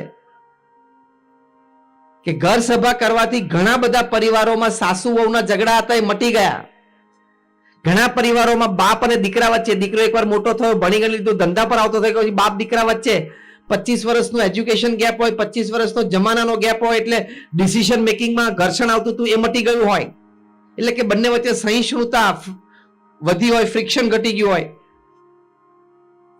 ભાઈ ભાઈ બંને સરખા હોય, ધંધામાં જોડા હોય, ઘર્ષણ હોય, સ્પર્ધા હોય, એમાં સંબંધો સુધર્યા હોય, પડોશી સાથે સંબંધો સુધર્યા હોય, પોતાનો ક્રોધ ઓછો થયો હોય, ઝઘડાનો સ્વભાવ ઓછો થયો હોય, પરિવારમાં કોઈ એકાદ વ્યક્તિ ઊંચા સાથે બોલવાની ટેવ હોય તો એ ટેવ એની જતી રહી હોય. આવા અનેક પ્રકારના લાભ ઘર સભાથી લાખો પરિવારને થયા છે. એ આ ઘર સભા પુસ્તિકામાં એવા 25-50 પ્રસંગો લખેલા છે. એટલે આજે આપણે બધા અહીંયા ભેગા થયા છીએ. તમે બધા આટલી સારી સંખ્યામાં આટલો સમય કાઢીને આવ્યા. તમે બધા 2, 2.5, 3 કલાક આજનો સમય કાઢ્યો અને શ્રદ્ધાથી અહીંયા બેઠા છો. તો તમે આ 3 દિવસ સંતોએ પ્રવચનમાળા કરી, સારી વાત કરી, વિચારો આપ્યા. આ ઘર સભાની એક પ્રેક્ટિકલ વાત લઈને જજો. અઠવાડિયે 2 વખત તમે પ્રયત્ન કરજો અને પ્રયત્ન કરીને તમને લાભ થશે જ. અને લાભ ના થાય તો અહીંયા સંતો છે, સાંકળી છે, નવસારી, બધા તિથલ નજીક જ સંતો છે. ત્યાં જઈને કહેજો કે તે દિવસે ઘર સભાની વાત કરીને, મોટી મોટી વાતો કરીને, લાભની વાત કરી, તો અમને તો કોઈ લાભ થયો નહીં. પણ તમારી પ્રોડક્ટ જેમ ISO હોય ને માર્કેટમાં ચાલે ને સ્ટાન્ડર્ડ, એમ અમારી આ ઘર સભાની પ્રોડક્ટ પણ ISO પ્રોડક્ટ છે. એ ધમધોકાર ચાલે. પેલી ઇન્ટરનેશનલ સ્ટાન્ડર્ડ ઓર્ગેનાઇઝેશન હોય, અમારી ISO એટલે ઇન્ટરનેશનલ સ્પિરિચ્યુઅલ ઓર્ગેનાઇઝેશન હોય, પણ ચાલે. આવા ઘર સભાથી લાભ થયા છે. એક ડોક્ટર નિલેશ છે ઇંગ્લેન્ડમાં, એ રેસિડેન્સી કરતા હતા ત્યારે એક સત્સંગી પરિવારથી નજીક રહેતા હતા. ત્યાં ઘર સભા થાય તો રોજ ત્યાં જાય, એટલે એમના ઘર સભા નો કોન્સેપ્ટ ખબર. પછી વર્ષો પછી એમના લગ્ન થયા, પછી વર્ષોમાં એમને પરિવાર થયો, એટલે એમના સંતાનો દીકરા દીકરી થયા. પછી એમને થયું કે ઘર સભા મારે ચાલુ કરવી જોઈએ. એ ઘર સભા એમણે ચાલુ કરી. એમણે જે ઘર સભાથી પરિવારને લાભ થયો છે એ બધી વાતો એમણે કરી. આ ઘર સભા પુસ્તકમાં લખ્યું છે કે ઇંગ્લેન્ડમાં રહીને મેં, મારા પત્ની અને મારા દીકરા દીકરી, અમે લોકો ઘર સભા કરી. મારા દીકરા દીકરીનું એકેડેમિક રિઝલ્ટ સારું વધવા માંડ્યું, એ લોકોની ફરિયાદો ઓછી આવવા માંડી. પેરેન્ટ્સ ટીચર્સ મીટમાં અમે સ્કૂલે જઈએ તો ટીચર્સ અમારી ઓળખાણ એમના થકી કરાવે બધાને કે આપણી સ્કૂલમાં આ 2 દીકરા દીકરી છે ને એના મા બાપ, કે અમારી ઓળખાણ એના થકી થઈ. અમને સ્ટેજ ઉપર સન્માન આપે કે આ મા બાપે જેવા પોતાના સંતાનોને તૈયાર કર્યા છે ને એવા તમારે તૈયાર કરવા જોઈએ. ગુરુ પૂનમનો દિવસ તો ઇન્ડિયામાં હોય, ઇંગ્લેન્ડમાં ત્યાંના સંસ્કૃતિમાં તો આ દિવસ છે ને, એ લોકોને ખબર ના હોય આવો કોઈ દિવસ. તો ગુરુ પૂનમનો દિવસ આવે ને ત્યારે આ સંતાનો સ્કૂલે જાય ને તો શિક્ષકને પંચાંગ પ્રણામ કરે. એટલે શિક્ષકને એમ થાય કે આ કરે છે શું? કારણ કે બ્રિટિશ દોડિયા શિક્ષક હોય, એ લોકોને તો ખબર ના પડે ને કે ક્રિયા શું કહેવાય. પછી નાના દીકરા દીકરી સમજાય કે આને પંચાંગ પ્રણામ કહેવાય. આજે અમારી સંસ્કૃતિમાં ગુરુ પૂનમનો દિવસ છે એટલે ગુરુને આદર આપવો જોઈએ, વિશેષ પ્રણામ કરવા જોઈએ. એટલે અમે તમને પંચાંગ પ્રણામ કરીએ છીએ કે ટચિંગ યોર ફીટ, ખાલી ટચિંગ યોર ફીટ નહીં, putting my forehead at your feet. તો ત્યાંના બ્રિટિશ ટીચર્સને એમ થયું કે કેવા સંસ્કાર કહેવાય. એટલે જ્યારે પેરેન્ટ્સ ટીચર્સ મીટ થાય ને સ્કૂલમાં, ત્યારે આ સંતાનોના બાળક એટલે આના માતા પિતાને સ્ટેજ ઉપર બોલાવીને એમનું સન્માન કરે. ત્યાં ડોક્ટર નિલેશ કે મારા બાળકોને લીધે સ્કૂલમાં મારું માન વધી ગયું છે. આ બધો ઘર સભાનો પ્રતાપ છે. તમારા પરિવારમાં પારિવારિક સંબંધો કે સુખ સંબંધી કોઈ પણ પ્રશ્ન હોય ને એનું નિરાકરણ આ ઘર સભામાં છે. એટલે એટલું તમે આજે પ્રેક્ટિકલી લઈને જજો અને પ્રયત્ન કરજો. અઠવાડિયે 2 વખત તમને 100% લાભ થશે. કારણ કે નાના મોટા પ્રશ્ન તો હોય જ છે ઘરમાં. એમાં યુનિવર્સલ પ્રશ્ન તો સાસુ વહુના તો છે જ. એ તો ઘરોઘર પ્રશ્ન છે ને. જેટલા સિવિલ કોર્ટ્સમાં કેસ ચાલે છે એમાં 40 થી 50% કેસ આના જ ચાલે છે. મને એક દિવસ મનમાં વિચાર આવ્યો કે અંગ્રેજીમાં બધા શબ્દ ટૂંકા કરી નાખે છે. મમ્મીનું મોમ કરી નાખે ને ડેડીનું ડેડ કરી નાખે ને. તો આટલા લાંબા શબ્દો આમાં કેમ રાખ્યા હશે? Mother in law, daughter in law, mother dash in dash law, daughter dash in dash law. બહુ વિચારીને ખબર પડી કે આ સંબંધ કુદરતી લો તરફ જ જાય છે.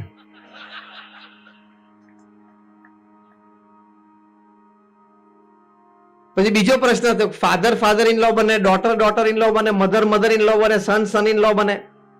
વાઇફ કોઈ દિવસ વાઇફ ઇન લો ના બને. તમે જો કેમ? શી ઇઝ ધ લો, પોતે જ કાયદો છે. આ તો 2 ઘડી આનંદની વાત કરી, હળવી વાત, પણ કહેવાની વાત શું છે કે નાના મોટા પ્રશ્નો દરેક પરિવારમાં છે. એનું સમાધાન પ્રમુખ સ્વામી મહારાજ એક વખત સરસ બોલેલા. સ્વામી કે ભેગા બેસે અને ખુલ્લા મને વાતો કરે ને તેમાં ઘણા બધા પ્રશ્નનું સમાધાન આવી જાય. પછી સ્વામી પ્રમુખ સ્વામી મહારાજ ઇંગ્લેન્ડમાં હતા ત્યારે બોલે કે આ દેશની સંસ્કૃતિ જ નથી કે ભેગા બેસીને ખુલ્લા મને વાતો કરવી. તો જો આ શ્રદ્ધાની વાત છે, એટલે પહેલો ઉત્તર જે જીવન જીવવાનો હેતુ શું છે એમાં પ્રમુખ સ્વામી મહારાજે આપ્યો કે પોતાની સાંસારિક જવાબદારીઓ બરોબર નિભાવવી. એમાં 3 વાત આપણે સમજ્યા: સંસ્કાર, સંપ અને શ્રદ્ધા. એ જો આપણે આપણા પરિવારમાં કેળવાવી શકીએ તો આપણો પરિવાર આદર્શ કહેવાય. તો હાર્વર્ડ યુનિવર્સિટી પ્રમાણે આપણે પારિવારિક સુખ સંપૂર્ણ લઈ શકીએ. બાકી અંગ્રેજીમાં એક કહેવત છે કે if you won the whole world and you lose your family, you will be tagged as a loser. કે તમે આખી દુનિયા જીતી, ધંધો વેપાર કરીને અબજો રૂપિયા તમે કમાયા, પણ પરિવારમાં જો તમે સંપ ના કેળવાવી શક્યા, પરિવારમાં વિખવાદ ચાલુ છે, પરિવારમાં તમે સંસ્કાર ના આપી શક્યા, તો તમને ટેગ તો શેનું લાગશે? લૂઝરનું, કે તમે જીવન હારેલા છો, તમે જીવન જીતેલા નથી. એવું ટેગ તો આપણે કોઈને લાગવા નથી દેવું. કોઈની ઈચ્છા ના હોય. માટે આપણે આની માટે ખૂબ જાગ્રત રહેવું. બીજી વાત પ્રમુખ સ્વામી મહારાજે કરી જીવન જીવવાના હેતુમાં કે સત્શાસ્ત્રો પ્રમાણે પવિત્ર જીવન જીવવું. હવે પવિત્ર જીવનમાં શું શું આવે? પહેલી વાત આવે વ્યસન મુક્તિની, કોઈ પણ પ્રકારનું વ્યસન ના હોવું જોઈએ. બીજી વાત આવે કે આપણું ભોજન શાકાહારી હોવું જોઈએ. ત્રીજી વાત આવી કે આપણું ચારિત્ર પવિત્ર હોવું જોઈએ. તો આપણે સત્શાસ્ત્રો પ્રમાણે પવિત્ર જીવન જીવ્યા કહેવાય. તમે વ્યસન કરો છો, જે અહીંયા બેઠા હશે ને વ્યસન કરે છે, એની ઉપર મારે એક આક્ષેપ મૂકવો છે જાહેરમાં. જો તમારી પરવાનગી હોય તો મૂકું. જે વ્યસની અહીંયા બેઠા છે એ બધા ઉપર એક મોટો આક્ષેપ મૂકવો છે જાહેરમાં. તમારી પરવાનગી હોય આંગળી ઊંચી કરો કે તમારી પરવાનગી છે તો પછી મૂકું. સભામાં બધાની પરવાનગી છે ને, તો એક આક્ષેપ મૂકું કે હવે સાંભળજો, જે વ્યસન કરે છે ને એને પોતાની પત્ની પ્રત્યે કોઈ પ્રેમ નથી, પોતાના સંતાનો પ્રત્યે કોઈ પ્રેમ નથી, અને પોતાના વડીલ કે વૃદ્ધ મા બાપ કરવાની સેવાની, એની મા બાપની સેવા કરવાની કોઈ ભાવના નથી. આ મારો આક્ષેપ છે. ફરી વખત બોલું છું. જેને વ્યસન છે, કોઈ પણ પ્રકારનું વ્યસન કરે છે, તમાકુ કે દારૂનું, અને હવે તો ડ્રગ્સ ચાલુ થઈ ગયું હશે અહીંયા, એની ઉપર જાહેરમાં આક્ષેપ એવો છે કે તમને તમારા પત્ની પ્રત્યે કોઈ પ્રેમ નથી, તમારા નાના સંતાનો પ્રત્યે તમને કોઈ પ્રેમ નથી, અને તમારા વડીલ કે વૃદ્ધ મા બાપની સેવા કરવાની તમારી કોઈ ભાવના કે દાનત નથી. હવે મને ખોટો જે કહેતા હોય આંગળી ઊંચી કરો, સ્વામી તમારી આ વાત ખોટી છે. કોઈ આંગળી ઊંચી નહીં કરે. કેમ? તમે વ્યસન કરો છો એટલે તમને ખબર તો છે ને કે આનાથી કેન્સર થાય છે. ભારતમાં રોજ 2000 વ્યક્તિઓ કેન્સરથી મરે છે. ટબાકો રિલેટેડ કેન્સર, બીજા કેન્સરની વાત નથી કરતો. તંબાકુથી થતા કેન્સર, તમાકુથી કેન્સર થાય એ કેન્સરથી 2000 લોકો રોજ મરે છે. એટલે દર કલાકે 82 લોકો મરે છે.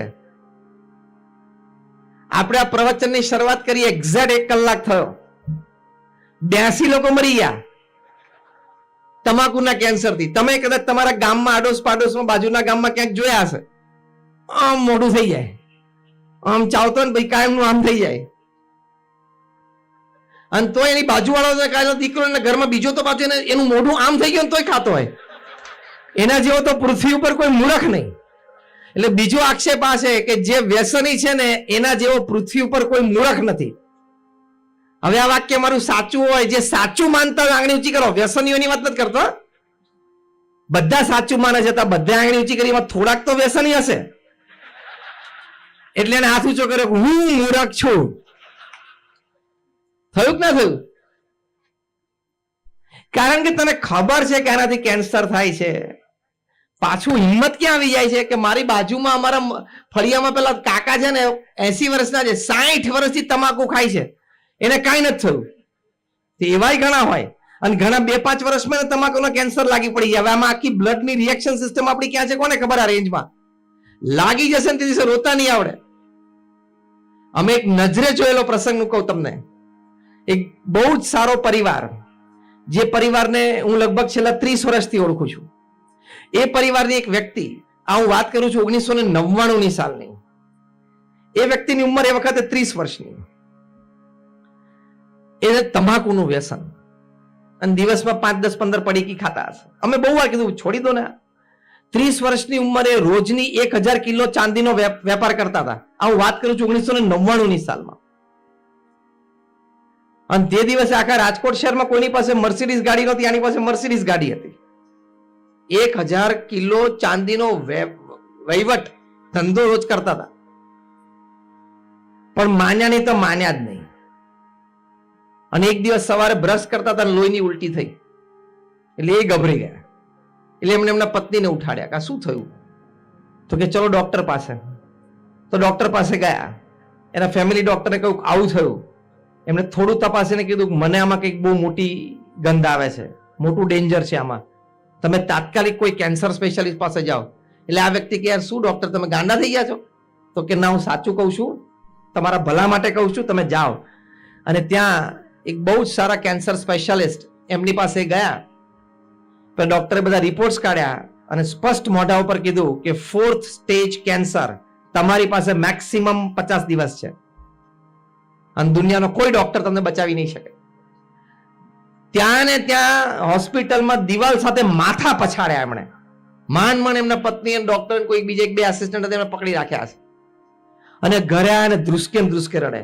30 જ વર્ષની ઉંમર અને ભગવાનની કૃપાથી આવો મોટો ધંધો હતો, પોતે જાતે ડેવલપ કરેલો ધંધો, આટલો સમૃદ્ધ પરિવાર, આવો મોટો બંગલો અને 3 નાની દીકરીઓ, એક 7 વર્ષની ને એક 4 વર્ષની, એક 1 વર્ષની. તાત્કાલિક સાંજની ફ્લાઇટમાં રાજકોટથી મુંબઈ ગયા. મુંબઈ ત્યાં જઈને બધા રિપોર્ટ કઢાવ્યા ફરીથી નવેસરથી. ત્યાં પણ ડોક્ટરે કીધું 4th સ્ટેજ કેન્સર, મેક્સિમમ 2 મહિના. ત્યાં ને ત્યાં ડોક્ટર પાસે 5 લાખ રૂપિયા એમણે કેશ મૂક્યા. હું 99ની સાલની વાત કરું છું. 5 લાખ રૂપિયા કેશ મૂક્યા. ડોક્ટર તમારી ભેટ, જે ખર્ચો થયો બીજો હું કરીશ, તમે મને લંડન લઈ જાઓ, અમેરિકા લઈ જાઓ, ત્યાંથી ડોક્ટર બોલાવવાના તો હું ચાર્ટર્ડ ફ્લાઇટ મોકલું. ડોક્ટરે 5 લાખ રૂપિયા પાછા આપી દીધા એમના હાથમાં કે જ્યાં પણ તમારે દાન પુણ્ય કરવું હોય ત્યાં કરી લેજો, તમને દુનિયાનો કોઈ ડોક્ટર બચાવી નહીં શકે. આખી અન્નનળી સડી ગઈ છે. ત્યાં માથા પછાડે દિવાલ સાથે. એ પાછા આવે, અમે એમને સ્પેશિયલ મળવા ગયા. આપણે તો એક સંબંધ હતો, એક લાગણી હતી, એટલે આમ હૂંફ આપવા માટે જઈએ, હમદર્દી, બીજું તો આપણે શું કરી શકીએ. એટલે અમે ત્યાં બેઠા અડધો કલાક. અમારા ખોળામાં, સંતોના ખોળામાં માથું મૂકીને રડ્યા, સ્વામી તમારું માન્યો નહીં. એ વખતે મરતા માણસે બીજું તો આપણે શું કહેવાનું હોય કે ભગવાન તમારું સારું કરશે, તમે ચિંતા ના કરતા, ભગવાન બધું સારું કરશે, એવી આપણે વાત કરીએ. એમ થોડે કે તમે અમારું માન્યા નહીં. અને સારું ના લાગે ને આવા પ્રસંગે. અને થોડા 30, 35, 40 દિવસ થયા અને એક દિવસ સવારના પોરમાં 7 વાગ્યાનો ફોન આવ્યો એમના ભાઈનો કે સ્વામી ડચકા ખાય છે ભાઈ, તમે આવો તો સારું. એટલે વળી અમે 2 સંતો ઠાકોરજીની મૂર્તિ લઈને ગયા અને ત્યાં ઘરે પહોંચ્યા. ત્યાં આમ ડચકા જ ખાતા હતા, શ્વાસ ચડી ગયેલો. અમે વળી ઠાકોરજી ભગવાનના દર્શન કરાવ્યા, પ્રમુખ સ્વામી મહારાજના દર્શન કરાવ્યા. પછી ઠાકોરજીની પ્રસાદીની નાળા છડી બાંધી, કંઠી પહેરાવી, ધૂન કરી. અને આમ અમે આ ઉભા હતા ને અમારી સામે જ એમણે મોટો ડચકો ખાઈને દે છોડી દીધો. એમની આંખો ખુલ્લી હતી, અમે જ બંધ કરી. 3 નાની દીકરીઓ, 30 જ વર્ષની ઉંમર. આવા ઘણા બધા પ્રસંગો, ઘણા બધા પરિવારો બને છે, તોય આપણે જાગૃત થતા નથી. કેમ? મનમાં એમ છે આપણે નહીં થાય યાર. એવા દોઢ ડાપણમાં રહીએ છે ને, એટલે મેં આક્ષેપ મૂક્યો સાચો છે કે તમે વ્યસન કરો છો, તમને ખબર છે આનાથી કેન્સર થાય ને અકાળે મૃત્યુ થાય, છતાં તમે મુકતા નથી. એનો મતલબ શું થયો? તમારા સબકોન્શિયસ માઇન્ડમાં, બેક ઓફ ધ માઇન્ડ શું છે? ભલે મારી પત્ની વિધવા થઈ જાય, મારે એની કોઈ પડી નથી. ભલે મારા નાના સંતાનો બાપ વગરના થઈ જાય, મારે એની કોઈ પડી નથી. ભલે મારા વડીલ કે વૃદ્ધ મા બાપને મોટી ઉંમરે કોઈ સેવા કરનાર ના હોય, મારે એની કોઈ પડી નથી. મને આ 2 રૂપિયાની 5 રૂપિયાની પડીકી વધારે વાલી છે. એવું નક્કી થયું ને કે પત્ની, સંતાનો અને મા બાપ કરતા તમને પડીકી વધારે વાલી હોય તો જ તમે લેતા ને. બાકી ખબર છે કે આ પડીકી ત્યાં બધાથી હું કોઈક દિવસ જુદો પડી જઈશ, પરમેનન્ટ મૃત્યુ થશે તોય લો છો. એટલે બીજું સ્ટેટમેન્ટ ને આક્ષેપ એ સાચો, તમે પૃથ્વી પરના સૌથી મોટા મૂર્ખ છો. અને એવું નહીં વિચારવાનું કે આ ખાઈએ તો જ મજા આવે ને તો જ કામ કરીએ ને. અમે 8-10 કલાક કામ કરીએ છીએ અને પૃથ્વી ઉપર લાખો મનુષ્ય છે, કરોડો છે જે વ્યસન નથી કરતા, તોય પ્રેમથી કામ કરે છે, મૂડથી કામ કરે છે. સવારના પોરમાં 8-9 વાગ્યામાં ઓફિસનો મૂડ આવી જાય, સરસ કામ કરે, સાંજે 6 વાગ્યા સુધી, સાંજે પરિવાર સાથે જાય, સાથે રમે કરે, બેસે ઉઠે, જમે કરે, આનંદ કરે, કોઈ સારો ટીવી પ્રોગ્રામ ભેગા બેસીને જોવે, રાત્રે બેસીને વાતો કરે, ફર્સ્ટ ક્લાસ જીવન જીવે છે. એટલે મૂર્ખામી પણ ના કરવું. ભગવાને આપણને સરસ શરીર આપ્યું છે, સરસ પરિવાર આપ્યો છે, 5-15 માણસો સમાજમાં આપણને પૂછે છે, એની સાથે આપણે મિત્રતા છે, એવો સારો એક વર્તુળ આપણને સમાજમાં આપ્યું છે. ભગવાને આપણને બધાને ઓછી વધતી બુદ્ધિ આપી છે, નાનો મોટો વહીવટ વ્યવહાર ધંધો કરીએ છીએ, કોઈ તમારા બેઠા હશે, બધી ઘણા નાની મોટી સમાજ સેવામાં જોડાય છે. તો આ બધું કેટલું સારું થાય છે આપણા દ્વારા પૃથ્વી ઉપર, અને એને હોડમાં થોડું મૂકી દેવાય. માટે પ્રમુખ સ્વામી મહારાજે બીજો મુદ્દો આ સમજાવ્યો કે સત્શાસ્ત્રો પ્રમાણે પવિત્ર જીવન જીવવું અને સાથે સાથે આ સાકાર પણ રાખવું. માંસાહાર કરવાનો આપણને કોઈ અધિકાર જ નથી. દયાની દ્રષ્ટિએ, પ્રેમની દ્રષ્ટિએ હું વાત કરું છું. દયા અને પ્રેમની દ્રષ્ટિએ આપણે આખા એનિમલ કિંગડમમાં સૌથી ટોચ ઉપર છીએ. તો બધા જ પશુ પંખી આપણી નીચે છે, કારણ કે આપણા જેટલી બુદ્ધિમત્તા, આવડત, હોશિયારી કોઈ નામ નથી. તેવા નાના અસ્તિત્વ પ્રત્યે આપણને દયા હોવી જોઈએ, પ્રેમ હોવો જોઈએ. એને થોડા મારી નખાય. અને તમે એમ કહો હું નથી મારતો, હું તો તૈયાર બજારમાંથી લાવું છું, તો તમે ખાવ છો એટલે તમે પણ પાપમાં હિસ્સેદાર તો છો જ. You are a party to the crime. લોમાં કહે છે ને પાર્ટી ટુ ધ ક્રાઇમ. તમે ડાયરેક્ટ ઇન્વોલ્વ ના હોય પણ ઇનડાયરેક્ટ ઇન્વોલ્વમેન્ટ છે જ. એટલે પાપના ચોપડે તો લખાય જ છે. અને આપણામાં મનુષ્ય તરીકે એટલો તો ધર્મ હોવો જોઈએ ને કે કોઈને મારીને મને જીવવાનો કોઈ અધિકાર નથી. અને તમે મરઘીની બાજુમાંથી એનું નાનું બચ્ચું ચિકન ઉપાડે છે, એને ખબર પડી જાય છે કે હવે આ મારવા માટે લઈ જાય છે. એ બોલી ના શકે, ચીસાચીસ કરે થોડી, પણ એ હાય તમને લાગે છે. અને એ હાયનું પરિણામ ગમે તે રીતે આવે. કાં તો તમારા પરિવારમાં કોઈ એક સભ્ય બહુ જ બીમાર રહેતો હોય, તમને કેવા બીમાર રહે છે, પણ એ કોઈ પશુ પંખીની પણ હાય લાગી હોય. આ બધી વાતો અત્યારે વિજ્ઞાન માનવા તૈયાર નથી, પણ આજે નહીં તો કાલે, અરે કાલે તો પરમ દિવસે માનવું જ પડશે. અને સાબિત થશે, આ પણ સાબિત થશે. વિજ્ઞાન એટલું તો સાબિત કર્યું કે પશુ કે પંખીને જ્યારે મારતા હોય એને ખબર પડી જાય કે હવે મને મારશે, મારું મોત નજીક આવી ગયું. એને જે ગભરામણ થાય છે ને, એના લીધે ઘણા બધા ટોક્સિક પદાર્થો એના શરીરમાં પેદા થઈ જાય છે અને એ સીધા માંસમાં તમારા શરીરમાં ઘૂસે. એટલે માંસાહારી વ્યક્તિનું સ્વાસ્થ્ય શાકાહારી વ્યક્તિ કરતા લથડેલું હોય અથવા તો ઓછું સારું હોય એ તમને વ્યાપક પ્રમાણમાં જોવા મળશે. આના વિશે તો ઘણી બધી વાતો છે, પણ મુખ્ય વાત આટલી જ સમજવાની. તર્કની દ્રષ્ટિએ ઘણી વાતો છે, વિજ્ઞાનની દ્રષ્ટિએ ઘણી વાતો છે, એક વિષય જુદો છે એટલે અત્યારે આપણે વાત નથી કરતા. પણ આટલું રાખવાનું, આટલું સમજજો કે મનુષ્ય તરીકે એટલે કે એક સર્વશ્રેષ્ઠ અસ્તિત્વ આપણે પૃથ્વી પર છીએ, તો બાકીના બધા જીવિત પદાર્થ, જીવિત પશુ પંખી પ્રત્યે આપણને દયા અને પ્રેમનો ભાવ હોવો જ જોઈએ. અહિંસા એ મોટો ધર્મ છે, એ આપણા શાસ્ત્રોમાં લખેલું છે, ભગવાન સ્વામિનારાયણે શિક્ષાપત્રીમાં લખ્યું છે. અને એટલી ખાનદાની હોવી જોઈએ કે હું કોઈને મારું નહીં. એમ કોઈને બચાવી શકું તો બચાવું, બાકી કોઈને મારું તો નહીં. તો આ સત્શાસ્ત્રો પ્રમાણે આપણે થોડું પવિત્ર જીવન જીવ્યા કહેવાય. અને ત્રીજું પવિત્ર જીવનમાં આપણે ચારિત્રની વાત કરી કે ચારિત્ર પણ આપણું પવિત્ર હોવું જોઈએ. અને બધું જ જાય છે આ સોશિયલ મીડિયામાંથી. આ પૃથ્વી પર અત્યારે એવું થઈ ગયું છે કે જો રાત્રે 9, 9:30, 10 પછી તમારા હાથમાંથી મોબાઈલ લઈ લે ને તો અડધી પૃથ્વી ગાંડી થઈ જાય એવી છે. રાત્રે 9 વાગે એમ કીધું ફોન આપી દે, હવે કાલ સવાર આપીશ, તો રાત્રે 9 થી 12 પછી કરવું શું? નથી કોઈ સુવાંચનની ટેવ પાડી, નથી કોઈ સારું પુસ્તક હાથમાં લેવું, નથી કોઈ માળા લઈને 5 માળા નામ સ્મરણ કરવું, એવી તો વૃત્તિ જ નથી. રાત્રે 9 વાગ્યા પછી આપણી સામે સ્ક્રીન ના હોય ને તો શું કરવું એનો પ્રશ્ન છે. એવા આપણે ભોપા જેવા થઈ ગયા છે. બોલો, કોઈ વિચાર જ નહીં જીવનનો. અને રાત્રે 11:30 ને 12 વાગ્યા સુધી, 12:30 વાગ્યા સુધી ફોન ચાલુ રાખે, સ્ક્રીન ચાલુ રાખે, નેટ ચાલુ રાખે. તારે કામ શું છે અહીંયા? તારા ગામમાં અડધા ગામમાંથી લાઈટ નથી અને શું મોટો વહીવટ વ્યવહાર છે તારે?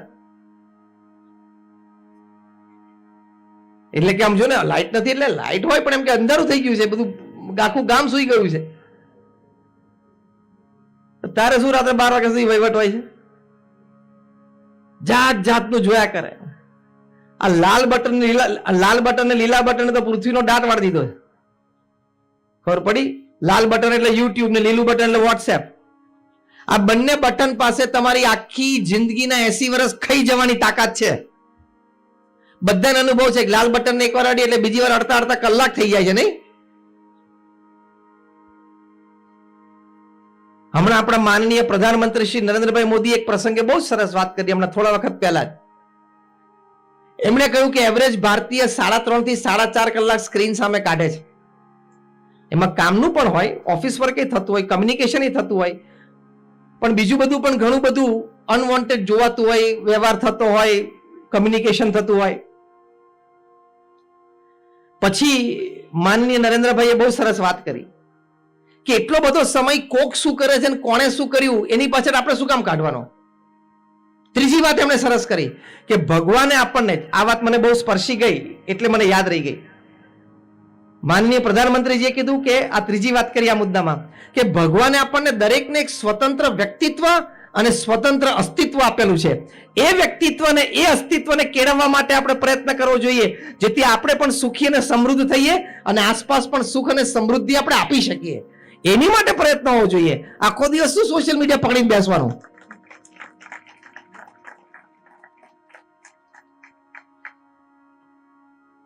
અને અનનોન વ્યક્તિઓ સાથે ચેટિંગ કરવાની. મૂર્ખના જામ છો. સામે કોણ વ્યક્તિ છે એની તો ખબર ના હોય. ઘણી વખત જેન્ડરે ખબર નથી હોતી ને. એ તો હમણાં આધાર કાર્ડ લિંક થશે ને એટલે ખબર પડશે કે હું છેલ્લા 4 મહિનાથી કોકને પિંકી સમજીને વાતો કરતો હતો ને એ તો રઘો હતો. એમાં આધાર કાર્ડ લિંક થશે એટલે ખબર પડશે. કોક અને આમાં પાછા લગ્ન થાય, કોક બ્રાઝિલ થી હોય, કોક અહીંથી હોય, કોક સાઉથ આફ્રિકા થી, પાછા લગ્ન કરીને પાછા છૂટા પડે, ઉપાધિ થાય ને. ઓહો, કેટલી માથાકૂટ. એમાં તમે જે પરણેલા બેઠા છો અહીંયા, એમણે તો કોઈ દિવસ આ બધી સોશિયલ સાઇટ્સ ઉપર જવાય જ નહીં. ઘરની આજુબાજુ સરસ 2-4 મિત્રો હોય જેને રોજ પ્રત્યક્ષ આપણે ઇન પર્સન મળી શકતા હોય, ફિઝિકલી આમ ઇન પર્સન વાયલો કરી શકતા હોઈએ. આપણે ઓફિસ જગ્યા જ્યાં કામ કરતો હોય ત્યાં 2-4 એવા આપણા મિત્રો જેવા હોય, 2-4 આપણે સગાવેલા હોય. એ બધાને છોડીને જે ક્યારેય મળવાનું નથી, જેનું મોઢું નથી જોવાનું, એની જોડે શું લાંબી લાંબી વાતો કરવાની? અને સોશિયલ નેટવર્કિંગ સાઇટ ઉપર જાઓ એટલે લગ્નેતર સંબંધો બંધાવવાની પૂર્ણ શક્યતાઓ છે. અમેરિકામાં હમણાં 300 ડિવોર્સ લોયર્સની 3 દિવસ સુધી મીટિંગ થઈ. Sorry, 700 divorce lawyers. એટલે આ લોયર એટલે વકીલોનું એક જ કામ હતું, શું? છૂટાછેડા કરાવવાના. અને બધા મિલિયનર હતા. એટલે ખબર પડી હું શું બોલ્યો? એટલા બધા છૂટાછેડા બધા કરાવેલા, એટલે બધા અનુભવી હતા. એ લોકોની 3 દિવસ બ્રેઇન સ્ટોર્મિંગ સેશન ચાલ્યું કે યંગ કપલ્સમાં 25, 28, 30, 32, 35 વર્ષની ઉંમરના જે કપલ્સ હોય, પતિ પત્ની, એમાં છૂટાછેડાના મુખ્ય કારણો શું છે? બધાએ પોતપોતાના અભિપ્રાય અને અનુભવ વ્યક્ત કર્યા. એમાં જે પેપર તૈયાર થયું એમાં પહેલું કારણ હતું over exposure to social media sites. એટલે આ સોશિયલ નેટવર્કિંગ સાઇટ્સ વધારે ને આમ લાવો ને સાઇટ ઉપર જઈને કંઈક નવા મિત્રો કરીએ ને નવા સંબંધો બાંધીએ ને. ઘરમાં તું ટાઈમ નથી આપી શકતો અને ત્યાં તારે બ્રાઝિલમાં, સાઉથ આફ્રિકામાં છેડો અડાડવાની શું જરૂર છે? અને પછી એમાંથી શંકા કુશંકાઓ પતિ પત્નીને એકબીજા પ્રત્યે ઉભા થાય. વળી કંઈક કૌભાંડ હોય તોય પકડાય. હમણાં બોલો લોસ એન્જલસમાં તો ત્યાં એક બિચારાને થયું શું કે ક્યાંક આવો સંબંધ હશે અને કારમાં એ બે ભેગા જતા હશે. પરણેલો વ્યક્તિ હતો પણ ક્યાંક લગ્નેતર સંબંધ હશે, એની જેમ જોડ સંબંધ હશે, બંને જણા કંઈક જતા હશે. હવે ઓવર સ્પીડિંગમાં હશે એટલે ફોટો પડી ગયો, ફોટો ઘરે આવ્યો. આમાં તો ટેકનોલોજી છે ભાઈ.